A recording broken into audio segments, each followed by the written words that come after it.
பகுஜன் சமாஜ் கட்சியின் மாநில தலைவர் ஆம்ஸ்ட்ராங்கை நேற்று படுகொலை செய்த 8 பேரை கைது செய்யப்பட்ட நிலையில் சென்னை காவல் தெற்கு இணை ஆணையர் அலுவலகத்தில் அவர்களிடம் போலீசார் விசாரணை நடத்தினர்.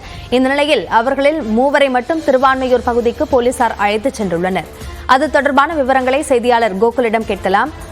கோகுல், அவர்களை திருவான்மையூருக்கு அழைத்து சென்றதற்கான காரணம் என்ன? என்னென்ன கோணங்களில் அவர்களிடம் விசாரணை நடத்தப்படுகிறது?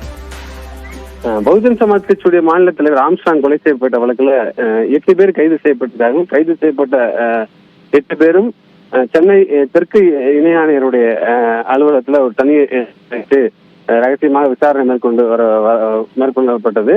இதில் 3 பேரை தற்பொழுது விசாரணைக்காக வெளியில் காவல்துறை அழைத்து சென்றிருக்கார்கள். குறிப்பாக கொலைக்கு பயன்படுத்திய 3 இருசக்கர வாகனங்கள் திருவான்மையூர் உள்ளிட்ட பகுதிகளில் விட்டு சென்றிருப்பதாக அவர் அளித்த தகவலின் அடிப்படையில் தற்பொழுது 3 பேரையும் இருசக்கர வாகனத்தை கொலைக்கு பயன்படுத்திய இருசக்கர வாகனத்தை கைப்பற்றுவதற்காக காவல்துறை அழைத்து சென்றிருப்பதாக தகவல்.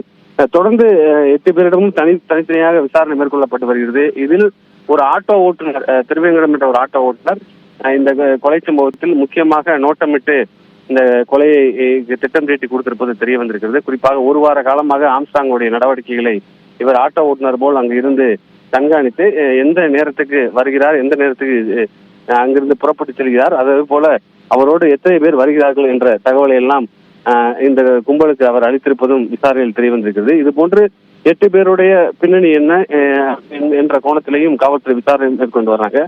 கொலைக்கு பயன்படுத்திய இந்த இருசக்கர வாகனத்தை கைப்பற்றுவதற்காக கைது செய்யப்பட்ட 3 பேரை காவல்துறை வெளியில் அழைத்து சென்றிருக்கார்கள். இன்னும் சில மணி நேரங்கள் இந்த விசாரணை நிறைவடைந்து எழும்பூர் நீதிமன்றத்தில் கைது செய்யப்பட்ட 8 பேரும் ஆஜர்படுத்தப்பட உள்ளனர்.